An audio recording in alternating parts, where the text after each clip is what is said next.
Père et du Fils et du Saint-Esprit. Amen. Je vous salue Marie, pleine de grâce, le Seigneur est avec vous. Vous êtes bénie entre toutes les femmes, et Jésus, le fruit de vos entrailles, est béni. Sainte Marie, Mère de Dieu, priez pour nous pauvres pécheurs, maintenant et à l'heure de notre mort. Amen. Notre-Dame de la sagesse et de la paix. Priez pour nous. Notre Père Saint Jean. Priez pour nous. Saint Thomas d'Aquin. Priez pour nous.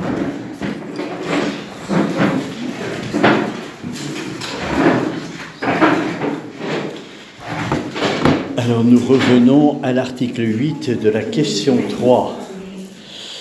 C'est-à-dire, convenait-il au Fils de Dieu de s'incarner? Alors, dans le langage de saint Thomas, s'il fut plus convenable que la personne du Fils assume la nature humaine qu'une autre personne divine. Après avoir montré, je vous rappelle ce que saint Thomas dit précédemment, dans la question que nous n'avons pas lue, mais que je vous résume, il montre que chaque personne divine pouvait s'incarner, aussi bien le Père que l'Esprit Saint. Pourquoi Dieu a choisi le Fils?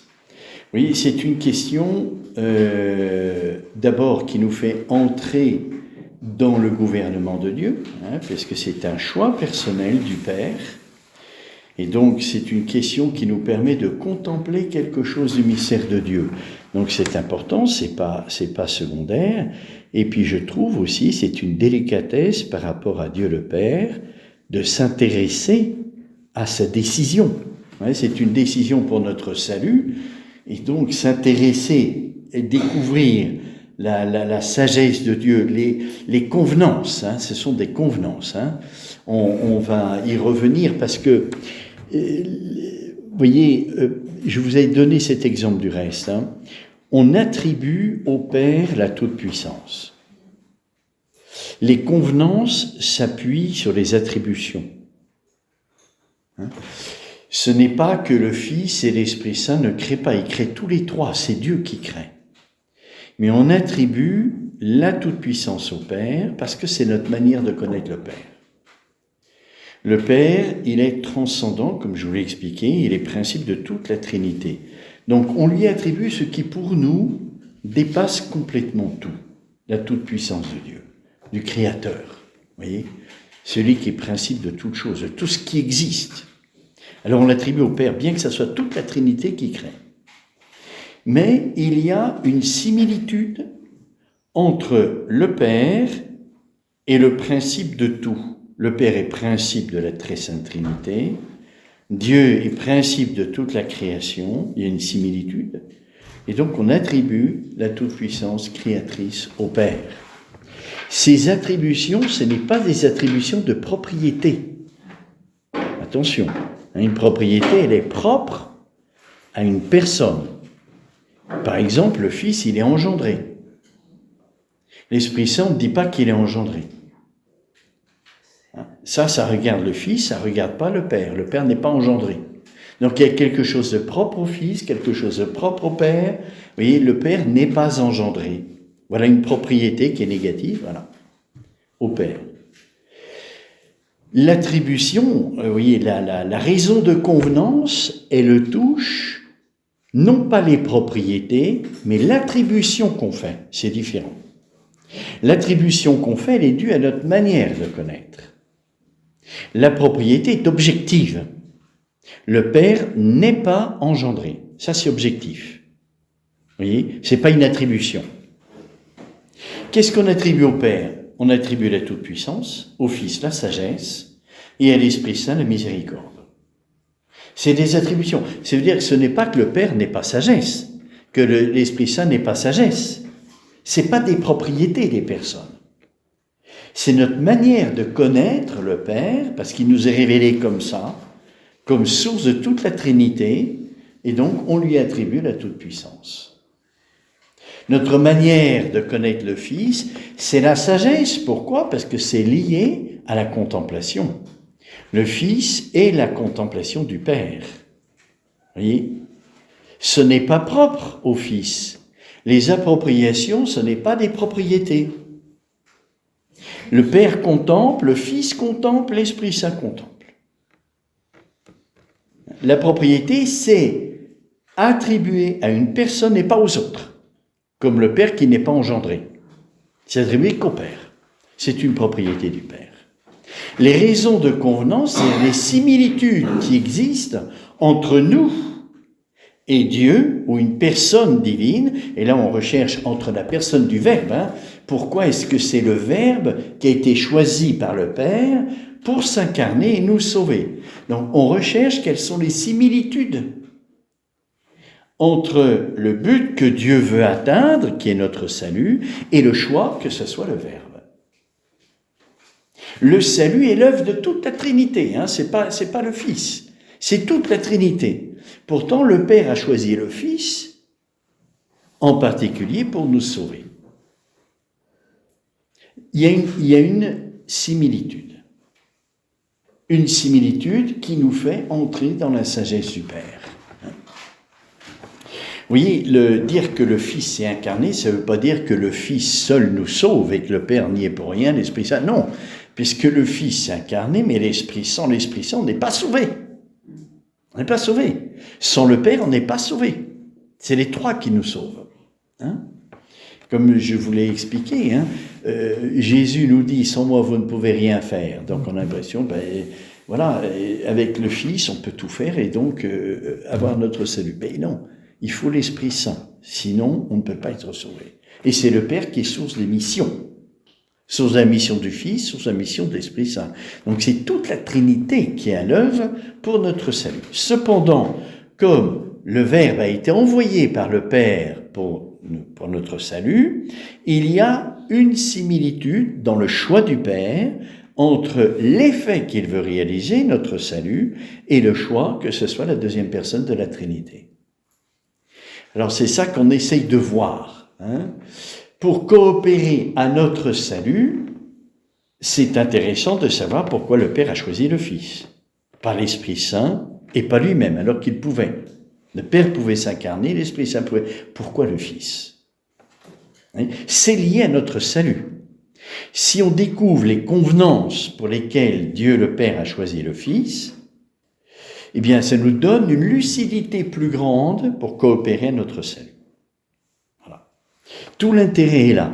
En plus de la délicatesse dont je vous ai souligné, de s'intéresser au choix du Père, d'envoyer le Fils, c'est une délicatesse d'amour, de s'intéresser à ce que le Père fait pour nous, en plus de la contemplation du lien entre le Père et le Fils, il y a aussi cela, cette lucidité dans le salut. Alors, ça, c'était l'introduction. Lisons la première objection. Il ne semble pas que l'incarnation convienne mieux au Fils de Dieu qu'au Père ou à l'Esprit Saint. C'est une objection.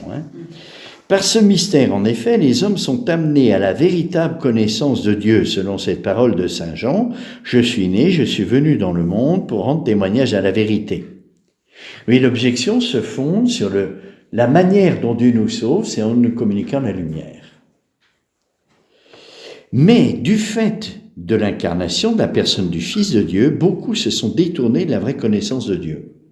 Il y a eu des hérésies, il y a eu des erreurs, attribuant les propriétés de la nature humaine à la personne même du Fils. Ainsi, Arius a prétendu que les personnes étaient inégales pour cette raison qu'il est dit dans saint Jean, « Le Père est plus grand que moi ». Une hérésie qui a fait tellement de dégâts en France, Arius, qui s'appuyait sur cette parole de saint Jean, le Père est plus grand que moi, Jésus dit ça. Et donc on en a conclu que les personnes divines étaient inégales, ce qui est une hérésie, évidemment. Donc, le fait que le Fils s'incarne, ça induit en erreur, c'est l'objection, c'est pas vrai, ça induit en erreur les hommes, et donc le but du salut qui est de nous communiquer la lumière, ça ne convient pas. La réalité des faits le montre, ça ne convient pas. C'est l'objection. Et cette erreur ne se serait pas produite si la personne du Père s'était incarnée. Parce que le Père n'aurait jamais pu dire il y a quelque chose de plus grand que moi. Le Père est le Père, c'est l'absolu. Donc il n'y aurait pas eu cette erreur d'Arius. Pour éviter l'erreur d'Arius, il aurait mieux convenu que le Père s'incarne et pas le Fils. Personne, en effet, n'aurait pensé attribuer au Père une infériorité par rapport à son Fils. Non. Il était donc, semble-t-il, profitable que la personne du Père s'incarne plutôt que la personne du Fils. Voilà l'objection. Qu'est-ce qu'on répondrait si on n'avait pas la solution, on répondrait quoi Pas si facile que ça. Bon, 7 contrats, c'est-à-dire l'argument d'autorité. Damascène écrit « Dans le mystère de l'incarnation ont été manifestées la sagesse et la puissance de Dieu. Sa sagesse, car la situation la plus difficile, il a su donner la solution la meilleure. » Comme si Dieu ne pouvait pas faire mieux, et c'est vrai. Il a choisi la meilleure solution, nous envoyer le Fils. Sa puissance, car d'un vaincu, il a fait un vainqueur, la nature humaine, que le Christ a assumée, qui était vaincue par le démon, est devenue victorieuse dans le Christ. Mais la puissance et la sagesse appartiennent par appropriation au Fils, puisqu'il est dit dans l'Épître aux Corinthiens, le Christ, puissance de Dieu et sagesse de Dieu. On a dit tout à l'heure, on attribue la sagesse au Fils. C'est pas que le Père et l'Esprit Saint ne soient pas sages. Ils ont la même sagesse en commun. Mais comme le Fils est la lumière et que la sagesse est du côté de la connaissance, affective pour la sagesse chrétienne, mais une connaissance, on attribue ça plutôt au Fils. Mais le Père est autant sagesse que le Fils que l'Esprit Saint. Et les similitudes, elles sont du côté de notre manière de connaître, c'est-à-dire les attributions, les attributions qui ne sont pas des propriétés. On attribue la sagesse au Fils. C'est une convenance. C'est notre manière de connaître. Donc c'est pas du tout objectif.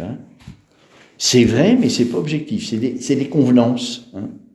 Il convenait donc que la personne du Fils s'incarne pour manifester la puissance et la sagesse de Dieu. Il convenait, parce que c'est les Écritures qui nous le disent. Donc, il a su donner la solution la meilleure à la situation la plus difficile en manifestant la puissance et la sagesse de Dieu. Raisonnement de saint Thomas. Il convenait parfaitement à la personne du Fils de s'incarner, et cela pour plusieurs raisons. D'abord, du point de vue de l'union, il convient que celle-ci se fasse entre des éléments semblables. Or, la personne du Fils, qui est le Verbe de Dieu, possède un rapport de similitude avec nous, avec toute créature, Le Verbe ou la conception de l'artiste, en effet, est l'exemplaire idéal de ses œuvres. Et le Verbe divin, qui est le concept éternel de Dieu, est aussi l'exemplaire idéal de toute créature. Dès lors, puisque par la participation à cet exemplaire idéal, les créatures sont constituées dans leurs espèces propres, tout en restant soumises à la corruption, il était normal que par l'union personnelle au Verbe, et non plus seulement par simple participation, la créature déchue fut rétablie dans son ordre à la perfection éternelle et immuable. C'est en effet par le moyen de la conception idéale qui lui a fait produire son œuvre que l'artiste la restaure lorsque celle-ci vient à déchoir. Donc là, on prend une similitude qui touche l'aspect artistique. De même que l'artiste a une inspiration qui devient un concept, c'est-à-dire l'idéal de ce qui va être réalisé, du chef-d'œuvre. Il y a tout un processus, mais son inspiration va être transformée en idéal de ce qu'il va faire, de l'œuvre qu'il va faire. L'inspiration, c'est pas possible. C'est trop flou. Il faut qu'il la purifie. Il sent quelque chose d'extraordinaire qu'il veut exprimer. Donc il faut toute une élaboration de purification. Ça va devenir un idéal de l'œuvre qu'il va réaliser. Eh bien, le Verbe est comme un idéal de la créature. Ça s'appuie sur quoi, ça? Sur la parole de Dieu. Dans Saint Jean, dans le prologue. Par lui, tout a été fait. C'est dans le prologue. Tout a été fait, c'est-à-dire créé par le Verbe. D'autre part, le Verbe de Dieu possède un rapport de similitude spécial avec la nature humaine. car le Verbe est le concept de l'éternelle sagesse, de laquelle toute sagesse humaine dérive. C'est pourquoi le progrès de l'homme dans la sagesse, en laquelle se réalise sa perfection d'être raisonnable, se mesure à sa participation au Verbe de Dieu. Ainsi, le disciple s'instruit dans la mesure où il reçoit la parole du Maître, expression de son Verbe intérieur. De là ce mot de l'Ecclésiastique, la source de la sagesse, c'est le Verbe de Dieu au plus haut des cieux. Il convenait donc pour l'achèvement de la perfection de l'homme que le Verbe de Dieu fût uni personnellement à la nature humaine. L'on peut encore trouver, donc vous voyez, dans cette première raison, en fait, il y en a deux. Il y a la similitude dans la création avec le Verbe, tout a été fait par lui, et comme créature, nous avons une similitude avec le Verbe, et puis il y a l'aspect de la sagesse, qui est attribué au Verbe. Vous voyez, c'est une attribution, c'est pas une propriété du Verbe. Donc, pourquoi c'est une attribution ? Parce que le Père est aussi sage, l'Esprit Saint, tous les trois sont sages. Pourquoi on l'attribue au Fils ? Parce que le Fils, il est le concept, la connaissance, le Verbe. C'est analogue au concept. Il est le Verbe du Père. Donc ça touche la connaissance, comme la sagesse. C'est pour ça qu'on l'attribue au Fils. Vous voyez, mais tous les trois sont sages. Il faut bien comprendre ça. Donc ça, c'est la première. Il y a deux raisons de convenance. La première est tirée de la création. Il y a une similitude entre le Verbe et nous comme créatures. On va revenir dessus. Et une deuxième similitude, c'est la sagesse. Nous avons été faits à l'image et à la ressemblance de Dieu, la sagesse. L'on peut encore trouver une nouvelle raison de convenance en considérant la fin de l'union hypostatique. Cette fin, c'est le salut de ceux qui ont été prédestinés à l'héritage céleste, lequel n'appartient qu'au Fils, selon cette parole de l'Épître aux Romains, si nous sommes fils, nous sommes aussi héritiers. Il revenait donc à celui qui est le Fils naturel de Dieu de communiquer aux hommes cette image de cette filiation par l'adoption divine, ainsi que l'apôtre l'écrit au même passage, ceux qu'il a distingués d'avance, il les a aussi prédestinés à être conformes à l'image de son Fils. Donc deuxième raison de convenance, la première est un peu double, la deuxième, c'est l'héritage. Le rapport entre le Fils et l'héritage, l'héritier, le Fils et l'héritier. Dans la très sainte Trinité, le Fils est Fils du Père. Donc il convenait que le Fils s'incarne pour faire de nous des fils. De nouveau, on a perdu la filiation en péchant. On s'est coupé du Père. Et donc, il vient le Fils pour nous rendre héritiers, en nous donnant sa grâce, grâce de Fils. Voilà. Enfin, une troisième raison de convenance se tire du péché de notre premier Père, auquel vient remédier l'incarnation. Le premier homme, en effet, a péché en désirant la science, comme il ressort des paroles mêmes du serpent, lui promettant la science du bien et du mal.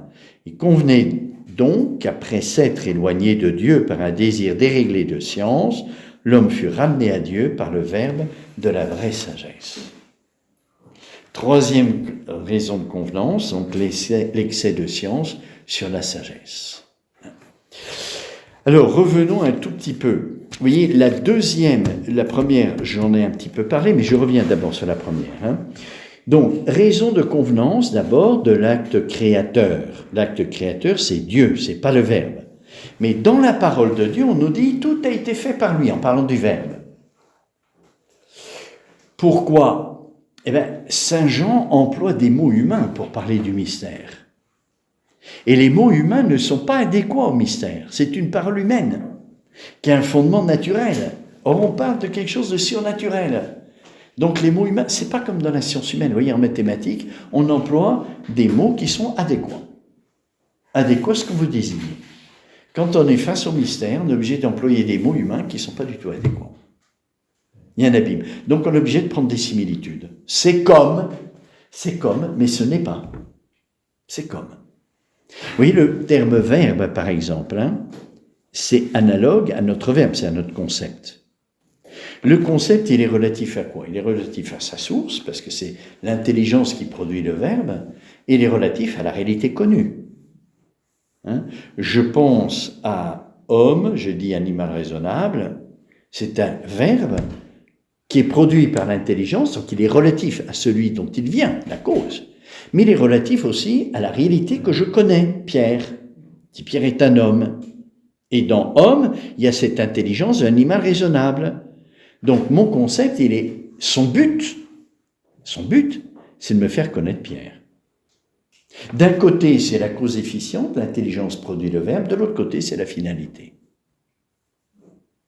À quoi est semblable le Verbe de Dieu? À quoi il est semblable? À la relation par rapport à sa source ou à la relation par rapport à la finalité? Ça peut être que la finalité. Il n'y a pas de cause efficiente entendu, il n'y a que la finalité. Donc le Verbe, il est la connaissance du Père. Il est relatif au Père parce que c'est sa finalité, il le connaît. Lorsque l'on parle de la création, c'est différent. Quand Saint Jean dit dans le prologue, tout a été fait par lui. Ça ne veut pas dire que le Verbe a une mission spéciale dans la création. C'est pas ça. C'est pas une mission du Verbe dans la création. C'est tout Dieu qui crée. Mais il y a une similitude dans notre connaissance de ce qu'est le Verbe par rapport à la création. Et cette similitude, c'est quoi? Alors, vous voyez, on pourrait croire, le Verbe, il procède du Père, la créature procède de la Trinité. Voilà une similitude. Eh bien non, c'est pas celle-là. C'est pas cette similitude. Vous voyez, si on veut aller jusqu'au bout de la précision, pour contempler l'acte rédempteur, que le Père qui a choisi le Verbe pour nous sauver, il faut aller jusqu'au bout. Et jusqu'au bout, c'est quoi? Eh bien, c'est ce que nous dit saint Thomas.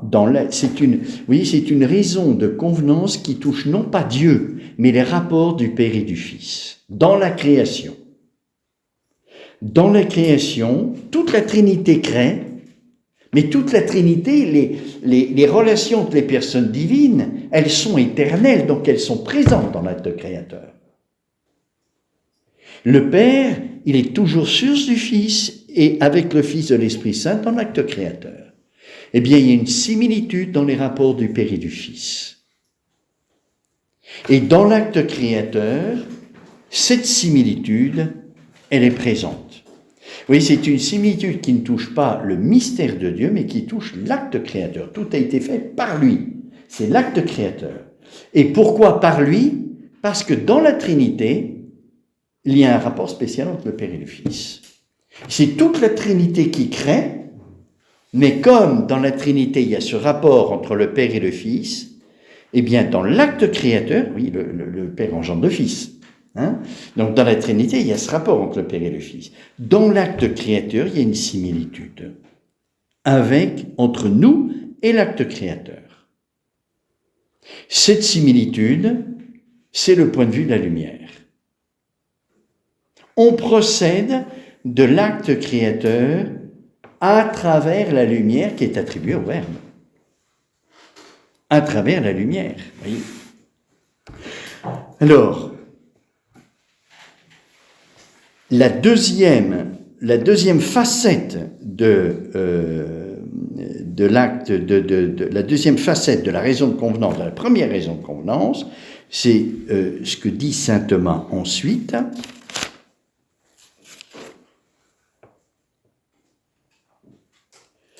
D'autre part, le Verbe de Dieu possède un rapport de similitude spéciale avec la nature humaine, car le Verbe est le concept éternel. Oui, pourquoi saint Thomas dit le concept éternel de la sagesse de Dieu? C'est bien pour nous faire comprendre la distance qu'il y a entre notre concept, qui n'est pas éternel, qui est accidentel. Ça ne change pas notre nature, de penser ou pas penser. On reste homme. Donc c'est accidentel. Même si je contemple, qui est l'acte principal de l'intelligence, l'acte ultime de l'intelligence, ça ne change pas ma nature humaine. Donc c'est accidentel. Même si c'est essentiel pour ma vie, ça demeure accidentel. Tandis qu'en Dieu, ce n'est pas accidentel. Le Verbe, ça fait partie du mystère de la Trinité. Ce n'est pas accidentel. C'est ça fait partie de l'être de Dieu, de sa vie, hein, qui égale son être. Bon. D'autre part, le Verbe de Dieu possède un rapport de similitude spécial avec la nature humaine, car le Verbe est le concept de l'éternelle sagesse, de laquelle toute sagesse humaine dérive. Vous voyez, dans le livre de la Genèse, Dieu dit « Faisons l'homme à notre image comme à notre ressemblance ». On est à l'image de Dieu. C'est toujours l'acte créateur. Comment on est à l'image de Dieu? On est à l'image de Dieu parce qu'en nous, de l'âme procède la lumière et l'amour. L'intelligence procède de l'âme et l'amour, c'est-à-dire la volonté, procède aussi de l'âme. Il y a un rapport de similitude entre l'image de Dieu et sa source, le Verbe. Hein? Donc, autrement dit, vous voyez, c'est pourquoi le progrès de l'homme dans la sagesse, en laquelle se réalise sa perfection d'être raisonnable, se mesure à la participation au Verbe de Dieu. Ainsi, le disciple s'instruit dans la mesure où il reçoit la parole du Maître, expression de son Verbe intérieur. Nous sommes faits à l'image de Dieu, vous voyez. Alors, ce qui est intéressant, c'est que dans la raison de convenance de notre salut est inclus la recherche de la sagesse. Est inclus la recherche de la sagesse, parce qu'il y a une similitude entre nous et le mystère de Dieu, Verbe.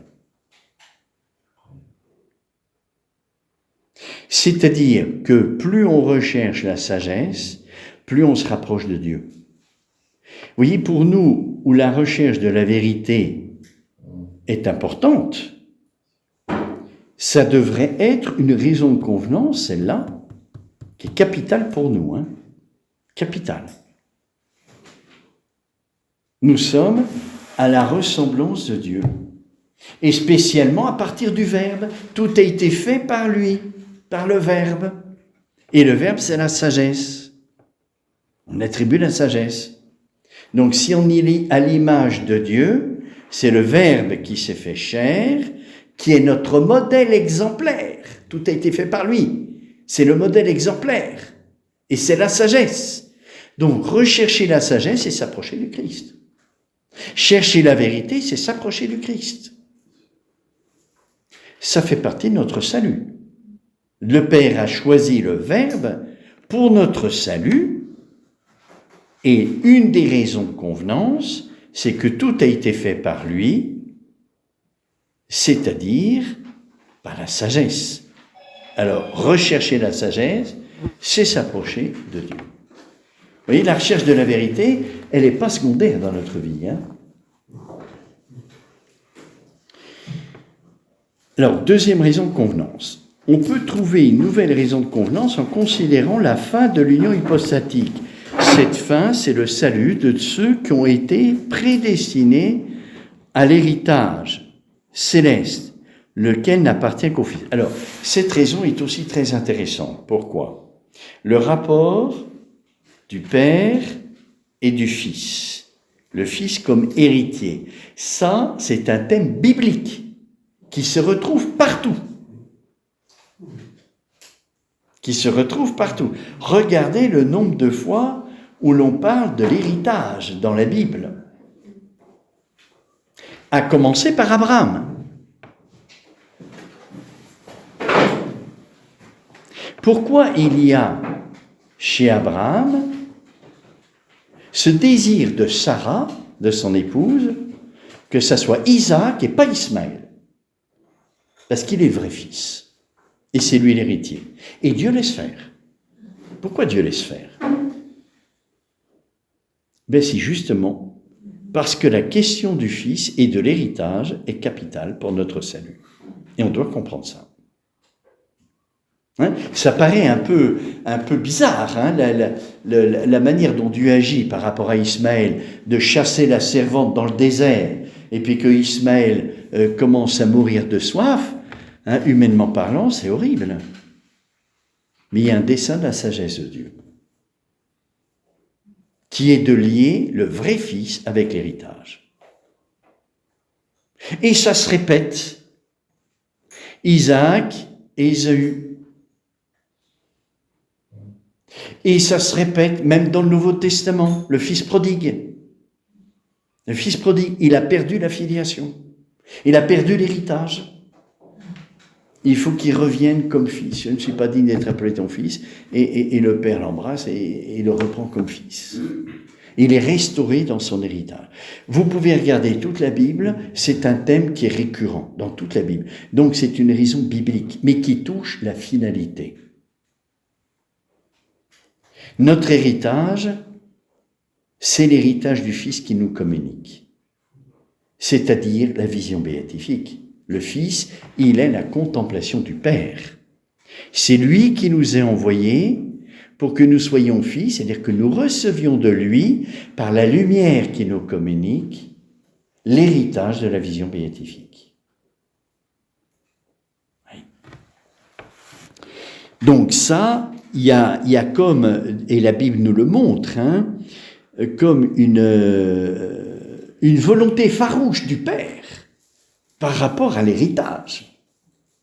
Volonté farouche, Tout est sacrifié pour que le Fils reçoive l'héritage. Pas le Verbe, mais nous, le Fils, on reçoit l'héritage.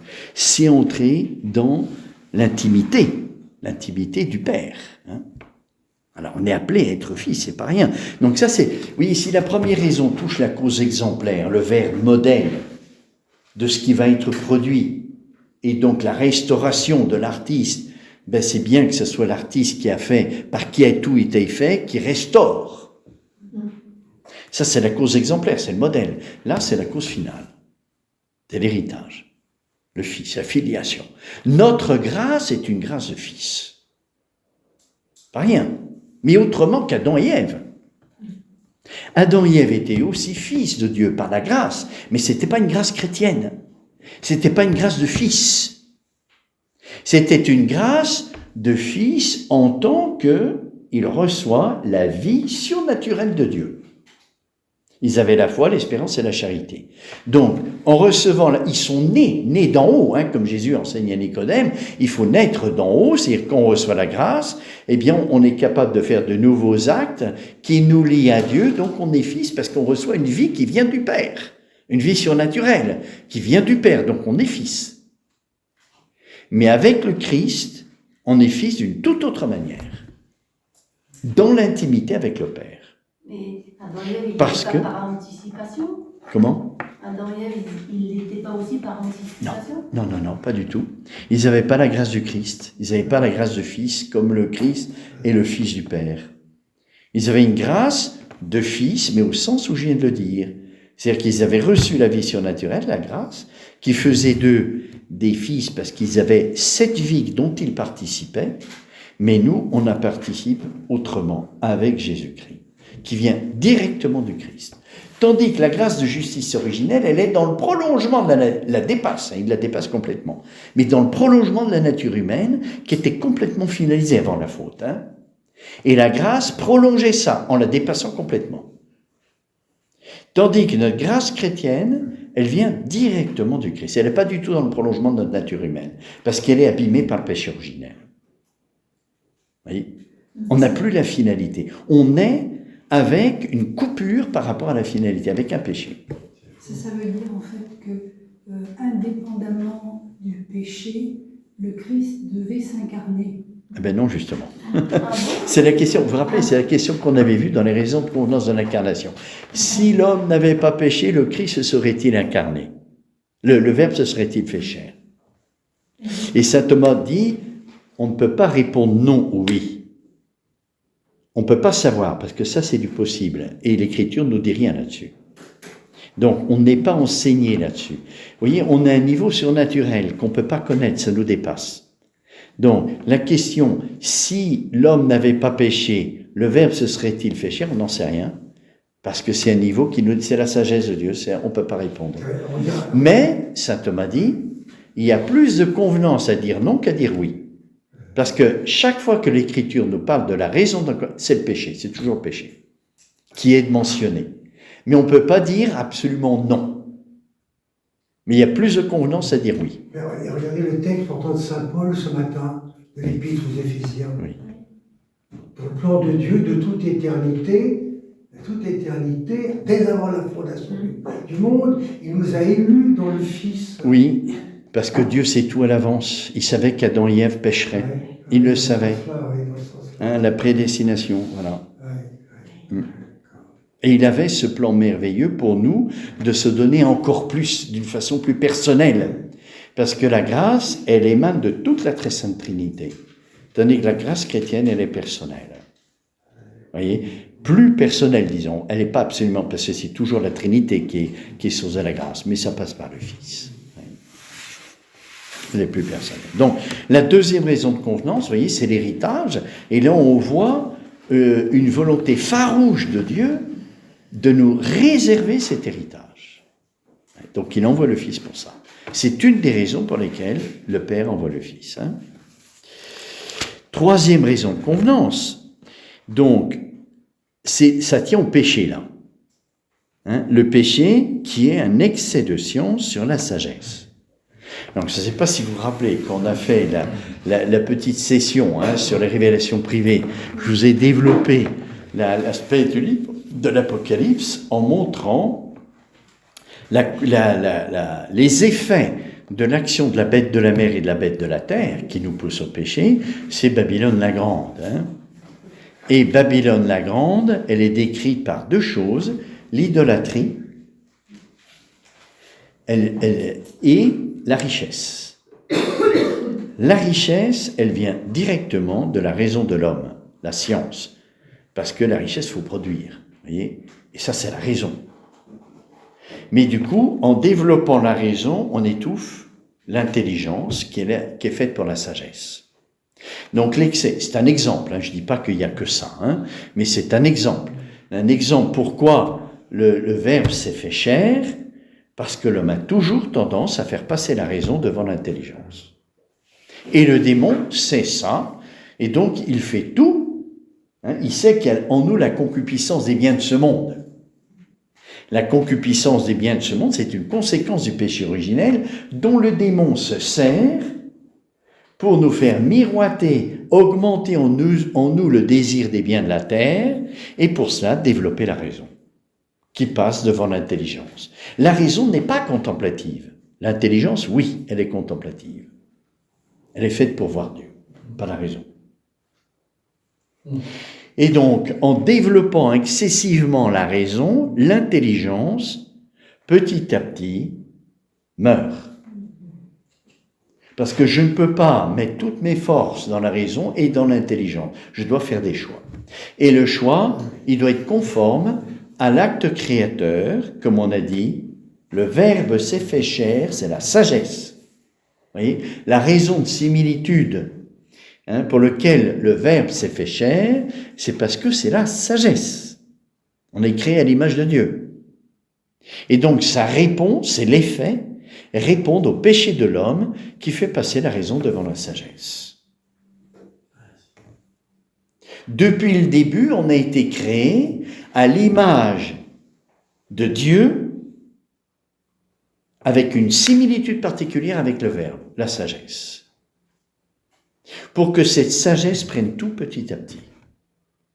Et le démon, sachant une des trois concupiscences, il y a aussi l'orgueil, bien sûr, ça c'est la toute-puissance, vous voyez, la toute-puissance qui veut dominer.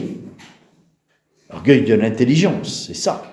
On utilise son intelligence pour dominer et non pas pour aimer. Ça, c'est la première conséquence. La deuxième, c'est la concupiscence des biens de la terre, et c'est celle-là vers laquelle Babylone la Grande tend.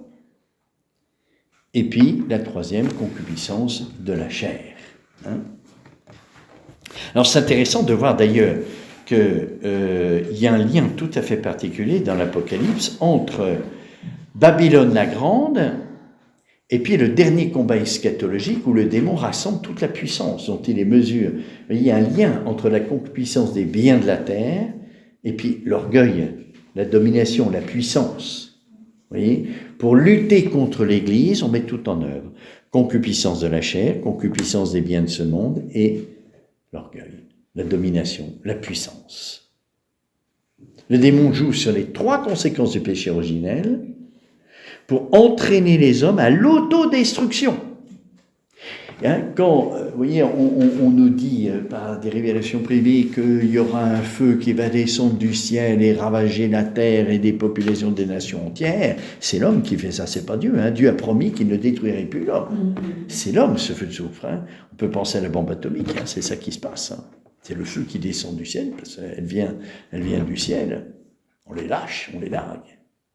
Et c'est un feu qui détruit tout.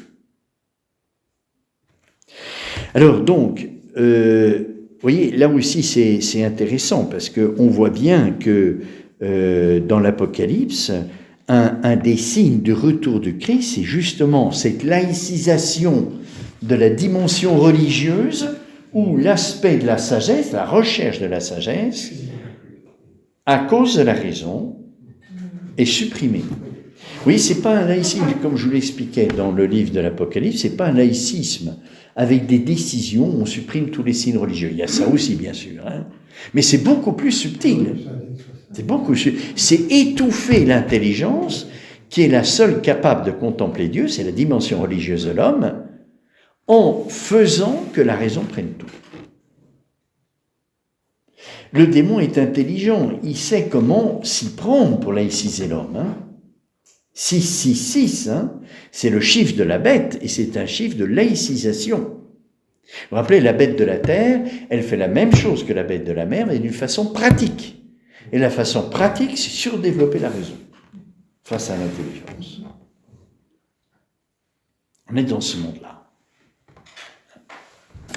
Alors, voyons voir les réponses aux objections. Donc, voyez bien les trois, et il y a un ordre dans lequel saint Thomas prend ces trois raisons de convenance. La première, c'est la similitude avec la sagesse. La deuxième, similitude avec le Fils. Et la troisième, le péché de l'homme, qui s'oppose à l'aspect de la sagesse et du Fils. Et le démon, lorsqu'il a tenté Adam et Ève, qu'est-ce qu'il a fait? Il a promis la science du bien et du mal, au lieu de la sagesse de Dieu. Dès le départ, le serpent, il promet à Adam et Ève d'avoir la science du bien et du mal, alors qu'ils étaient faits pour la sagesse de Dieu. Et il y a l'orgueil là-dedans, parce que la science, elle vient de nous. La sagesse, non. Ça vient de Dieu. Et pour contempler Dieu, on a besoin de l'aide de Dieu. Tandis que la raison et tout ça, on peut. C'est à notre portée. Là, donc, vous voyez, la concupiscence de l'intelligence, mais qui n'est pas une concupiscence, c'est la concupiscence de la raison, on devrait dire. La concupiscence de la raison à tout prendre de la connaissance humaine. C'est l'orgueil. Alors, première raison de convenance. Oui, c'est important pour notre recherche de salut. S'approcher de Dieu, ce n'est pas une question de justice, c'est une question de charité. Et la question de la charité, s'approcher de Dieu tel que Dieu a l'intention. L'intention de Dieu, elle est là, dans l'acte créateur. Oui, on projette un peu sur Dieu notre manière de connaître. Ça, c'est typique des raisons de convenance. L'intention, c'est le Verbe. Tout a été fait par lui. L'intention, c'est une pensée qu'on a. L'exécution, l'héritage. Et le conditionnement, le péché. Ces trois moments qui n'en font qu'un, ces trois moments, c'est notre manière de connaître. En Dieu, ça ne fait qu'un. Mais on détaille parce que c'est notre manière de connaître. Mais dans le regard de Dieu, tout est uni. Ça ne fait qu'un. Alors, première objection, donc on a dit qu'il y a eu des erreurs. Le Fils s'est incarné pour nous communiquer la lumière, mais c'est raté parce qu'il y a eu des erreurs, il y a eu les résidarius, etc. C'est l'objection. Alors, réponse que donne saint Thomas à cela, il dit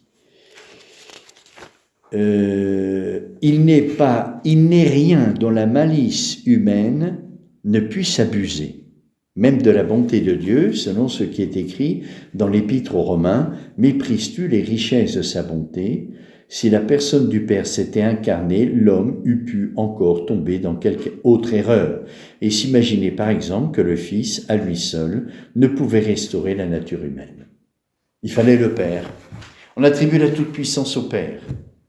Et si c'est le Père qui s'était incarné, on aurait pu dire le Fils n'est pas tout-puissant parce qu'il faut que le Père, à qui on attribue la toute-puissance, s'en mêle. Il faut au moins le Père pour nous sauver. Il y aurait peut-être eu d'autres erreurs. La malice de l'homme est mue par le démon, évidemment. Les hérésies, c'est la tentation du démon. Pour nous écarter, justement. Vous voyez, le démon a compris que Dieu nous avait envoyé la lumière, le Verbe. Donc, pour nous écarter du salut, il suscite des erreurs. Dans tous les domaines possibles. Donc, pour nous, rechercher la vérité, c'est lutter contre le démon. C'est pas rien. C'est lutter contre les tentations, contre les actions démoniaques. Il faut rechercher la vérité. Et surtout chez nous, vous voyez, à Saint-Jean, on insiste beaucoup sur la recherche de la vérité à cause de ça. C'est une des raisons convenances majeures que donne saint Thomas. L'image, la similitude avec la sagesse de Dieu. Alors, deuxième objection. En outre, l'incarnation semble avoir aboutir à une nouvelle création de la nature humaine, selon cette parole de l'Épître aux Galates, dans le Christ Jésus, la circoncision n'est rien, ni non plus l'incirconcision, il n'y a plus qu'une nouvelle créature. Quand on reçoit la grâce, on n'a pas besoin d'être circoncis ou pas circoncis, ça vient d'en haut. C'est pas dans la chair, c'est dans l'âme qu'on reçoit la grâce. Mais le pouvoir de créer appartient par appropriation au Père. Il eût donc mieux valu que le Père se fût incarné. Puisqu'on parle de la restauration de la créature, on attribue la création au Père. Dans le credo, vous dites quoi? Je crois en Dieu le Père Tout-Puissant, Créateur. Attribuer la création au Père. Donc, si on est dans les raisons de similitude, on s'appuie sur les appropriations. On attribue la création de la toute-puissance au Père. Comme il s'agit de restaurer la créature, il valait mieux que ça soit le Père qui s'incarne. Pas facile de répondre à ça. Alors, réponse de saint Thomas, il a tout pensé, saint Thomas. La première création des choses vient de la puissance de Dieu le Père, par le moyen de son Verbe. Cette nouvelle création doit venir, elle aussi, de la puissance de Dieu le Père par le moyen du Verbe. Tout a été fait par lui, exactement la même chose que la création. C'est toute la Trinité qui crée, mais avec des similitudes par rapport à chaque personne. La création implique la toute-puissance de Dieu, l'attribue au Père. La création implique la lumière. Toute la hiérarchie des créatures se prend de la lumière. Les anges, qui sont plus lumineux que nous, l'homme, l'animal, et puis la vie végétative, et puis la vie non vivante, la créature non vivante, la nature. Donc, toute la hiérarchie, l'ordre de la création, il y a une référence avec la lumière. Tout a été fait par lui. L'ordre, il y a un ordre dans la création. Dieu, quand il fait les choses, il les fait de façon ordonnée. Et ça, c'est l'aspect de la lumière. Et puis l'Esprit Saint, parce que c'est un don gratuit, la création, c'est un don gratuit de Dieu. Il n'avait pas besoin de créer. C'est pour nous qu'il a créé, c'est tout pour nous. Donc ça, c'est l'amour, la gratuité de l'amour, pour qu'on puisse un jour être heureux pour l'éternité.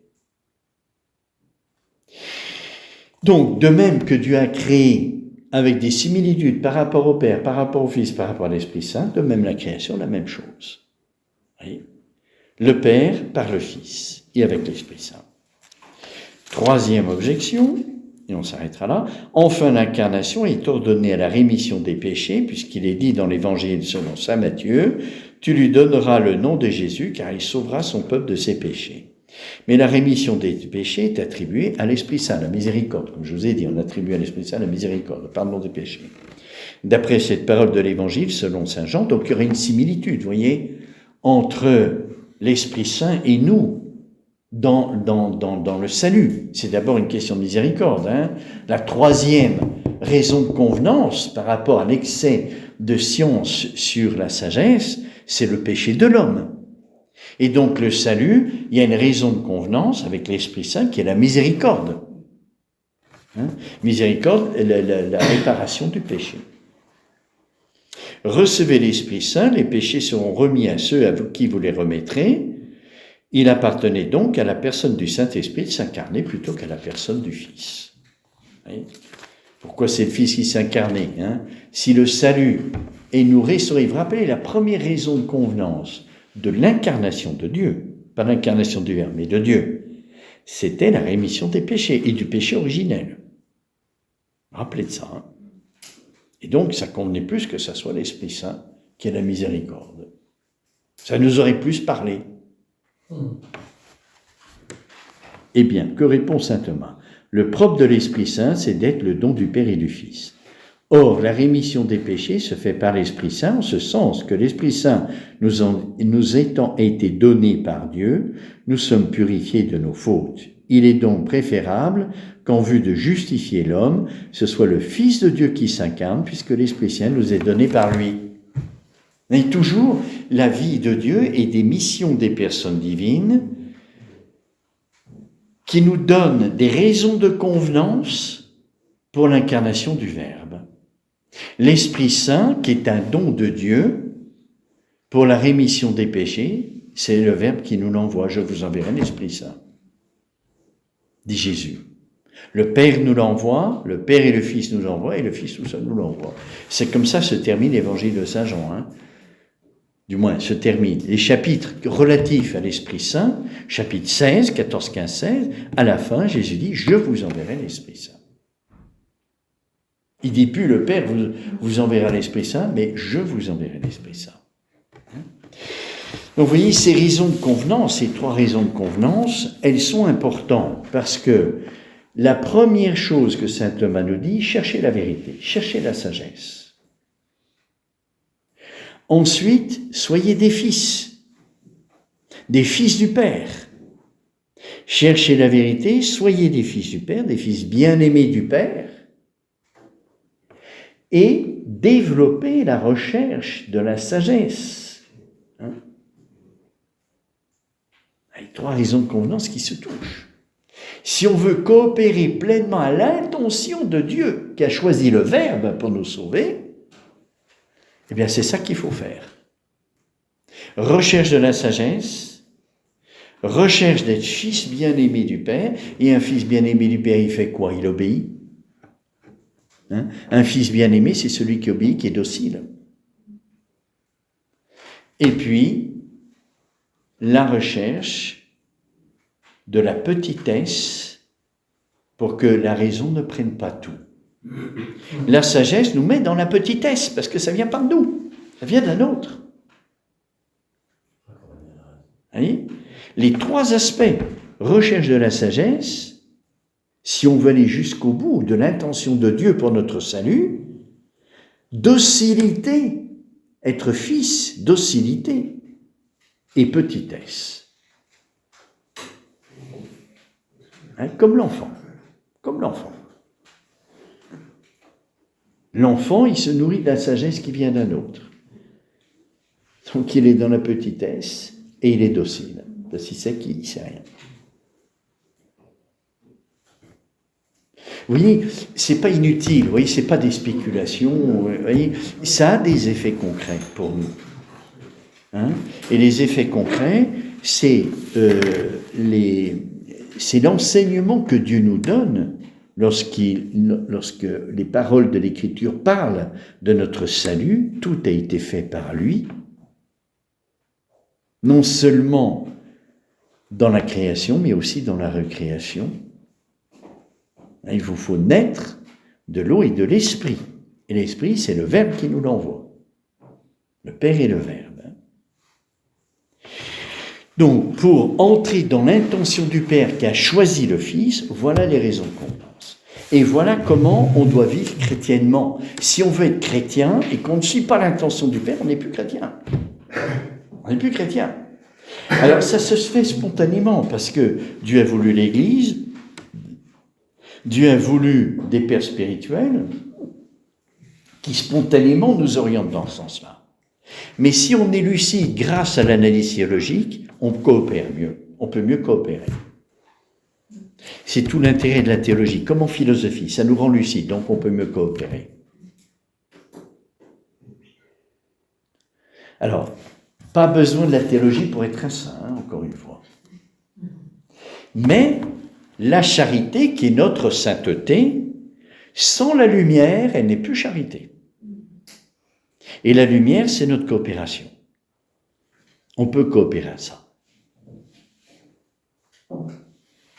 Bon, alors la prochaine fois, nous passerons directement à la question 4, qui est l'union envisagée par rapport à ce qui est objet d'assomption. C'est-à-dire, c'est la question qui va regarder, on a déjà regardé la question de l'assomption, hein, vous vous rappelez, hein, attraction d'amour. Maintenant, saint Thomas va s'intéresser, cette attraction d'amour, elle porte sur quoi ? Elle porte sur le corps, sur l'âme, et dans l'âme, elle porte sur l'intelligence, la volonté. Comment s'est fait un peu l'union, l'alliance de Dieu, du Verbe, avec la nature humaine. Par quoi elle s'est faite? Là aussi, c'est intéressant, hein, pour savoir comment collaborer, là aussi. Qu'est-ce qu'il plaît le plus à Dieu? Dieu nous attire dans l'amour. Qu'est-ce qui, dans la nature humaine, plaît le plus à Dieu? Voilà, c'est la question ici. Hein? Qu'est-ce qui est assumé en premier lieu? Ce n'est pas le corps, évidemment, le corps est assumé par l'âme, et l'âme sera certainement assumée par Dieu. Mais dans l'âme, c'est l'intelligence ou la volonté qui est assumée. On verra ça.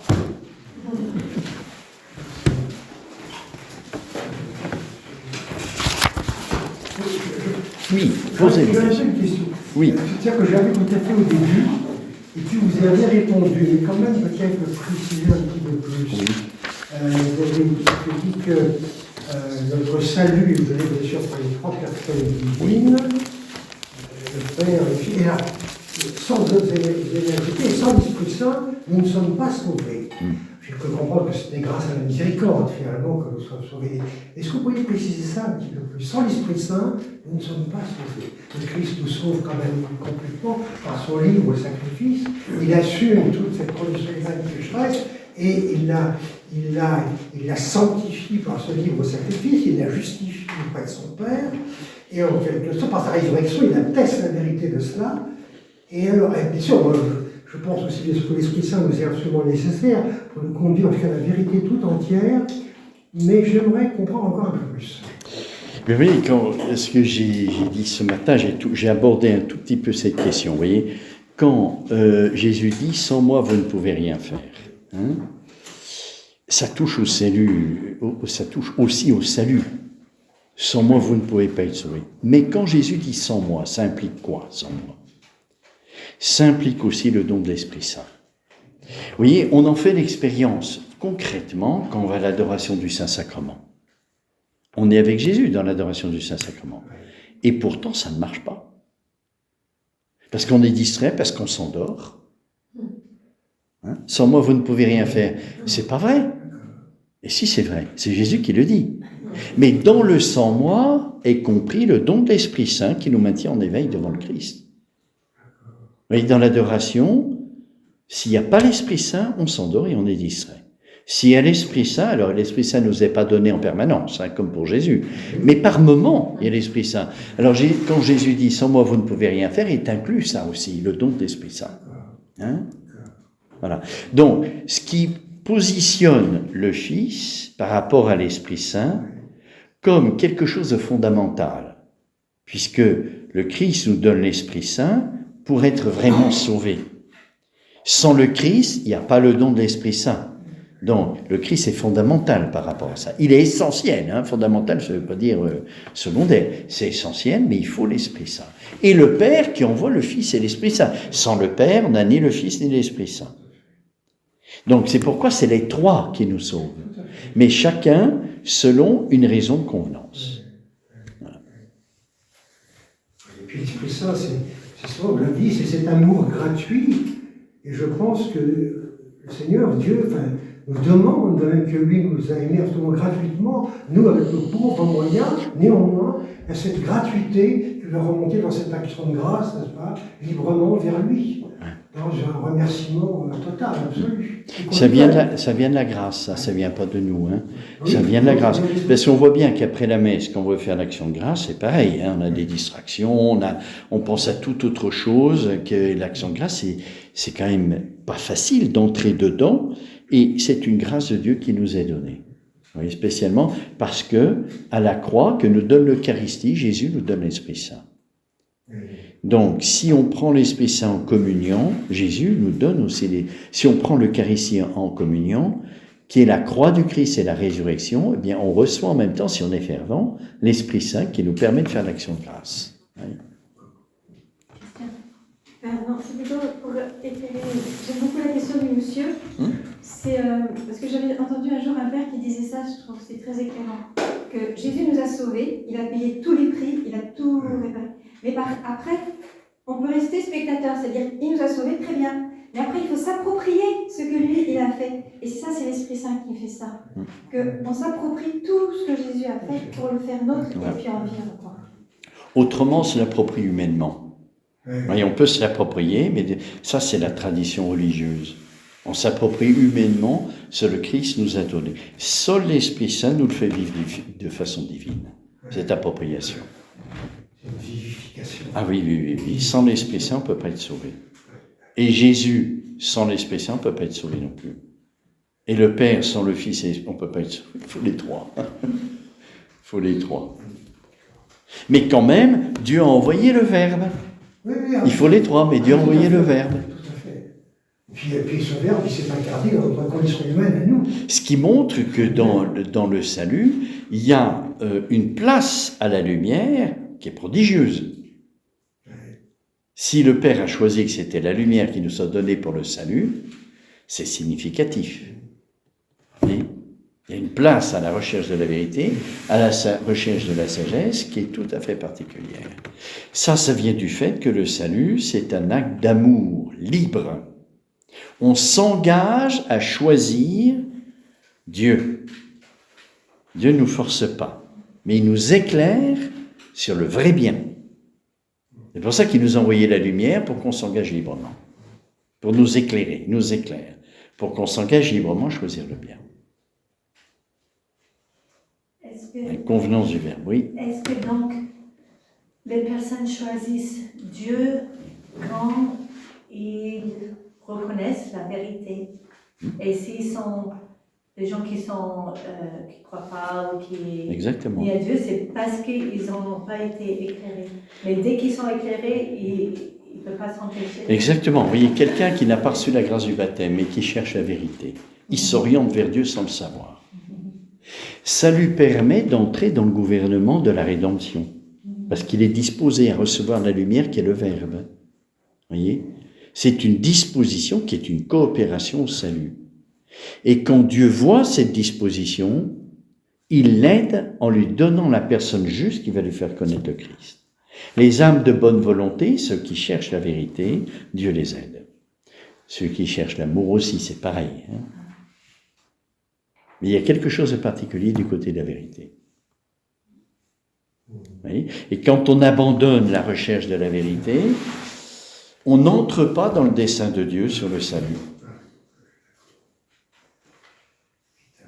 C'est malheureux, hein, mais c'est comme ça. Hein. Vous voyez, aujourd'hui, dans la politique, comme on a vu ce matin, les rapports de force, hein, on vient de voir que concrètement, que naissent des rapports de force. Et celui qui sera le plus fort, on tue les ennemis, vous voyez, on les écarte. Hein. C'est des rapports de force, c'est dialectique. On ne cherche plus la vérité, c'est-à-dire le bien de ceux qu'on gouverne. On ne cherche plus la vérité. On cherche à dominer, à être le plus fort, pour l'emporter. À être puissant comme Dieu.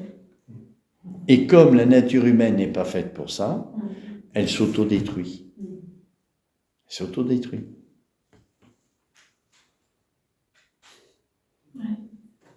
Mais le Christ nous est toujours donné pour restaurer la créature. Hein, c'est dit par saint Thomas. Restaurer. Donc ceux qui vivent du Christ, ils restent dans l'héritage Et il reste dans l'intention de Dieu qui nous a créés pour le salut. C'est pour ça que vivre la fin des temps et toutes les épreuves que nous décrive l'Apocalypse, la seule solution, c'est de rester dans l'intention du Père pour notre salut, c'est-à-dire dans la recherche de la sagesse. C'est la seule manière d'être sauvé. Si on entre dans la dialectique humaine du pouvoir, on ne sera sûrement pas sauvé.